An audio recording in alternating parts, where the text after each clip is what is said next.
Olá pessoal, espero que todos estejam bem. Mais uma aula, vamos iniciar aqui. É o professor Luiz falando, né? E hoje a gente vai discutir um outro conceito bem importante na mecânica newtoniana, na mecânica clássica, que é o conceito de movimento e repouso. Movimento e repouso, ele é um conceito relativo ao referencial adotado. Parece complicado isso, né? Mas vocês vão entender de maneira bem simples agora. Por que ele é um movimento relativo ao referencial adotado? Vamos imaginar o Cristo Redentor. E eu pergunto para vocês, o Cristo Redentor ele está em movimento ou ele está parado? Alguns vão dizer movimento, alguns vão ficar em dúvida, algumas pessoas. Mas assim, pessoa que não conhece muito de física, ela vai dizer que está parado. Tá? A resposta mais intuitiva. Mas a resposta de um físico, de alguém que pensa como um físico, né, como um cientista, ele vai dizer assim: ele está parado em relação a qual referencial? Essa é a questão. Depende do referencial. Normalmente a gente usa como referência, como referencial, a Terra. Se a gente usa a Terra como referencial, sim, o Cristo Redentor ele vai estar parado. Ele continua no mesmo lugar há 50 anos atrás e vai continuar no mesmo lugar, acredito eu, né? Daqui a 20 anos. Daqui a um mês, daqui a 3 meses, daqui a 5 meses, ele vai estar no mesmo lugar. Ele não vai se mover.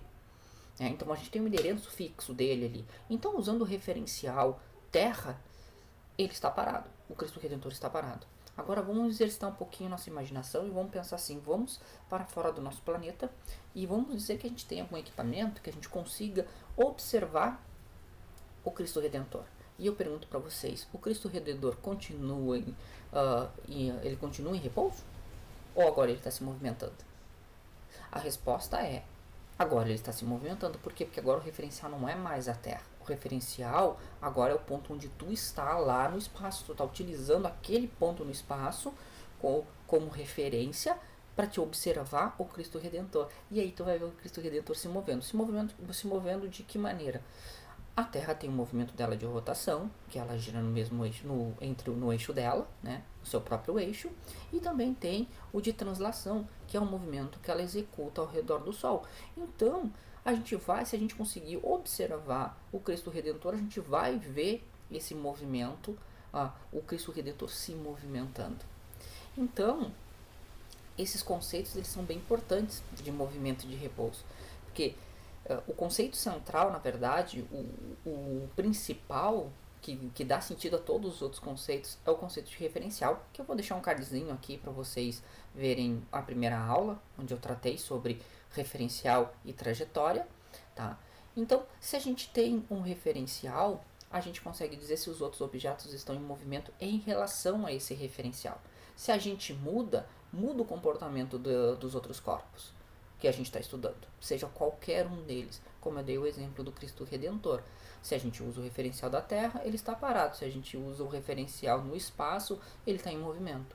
Então, mudando os referenciais, a gente consegue fazer com que objetos que a gente considerasse parados para um referencial estejam em movimento para outros. Da mesma maneira que se a gente muda o referencial, a gente pode ter movimentos mais simples de explicar ou mais complexos de explicar. Ele é um conceito bem abstrato, mas é interessante de saber. Por quê? Porque no universo não existe nada parado. Nada em absoluto repouso.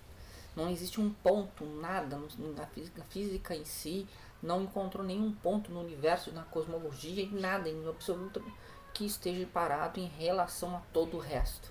Tá? Que a gente chamaria de esse objeto estar em repouso absoluto. Não tem nada. Então a gente tem que considerar. É arbitrário, a gente tem a opção. Por isso que escolher um referencial, ele é fundamental para a gente saber se os objetos que a gente quer estudar vão estar em movimento ou em repouso e que tipo de movimento que esses corpos vão estar. Espero que eu tenha conseguido ser claro, não tenha complicado muito a cabeça de vocês, mas ele é um conceito bem importante de saber. Esse conceito que é relativo, né, ao conceito de movimento e repouso relativo ao referencial, né? Então, muito obrigado pessoal, até o próximo vídeo, tchau, tchau.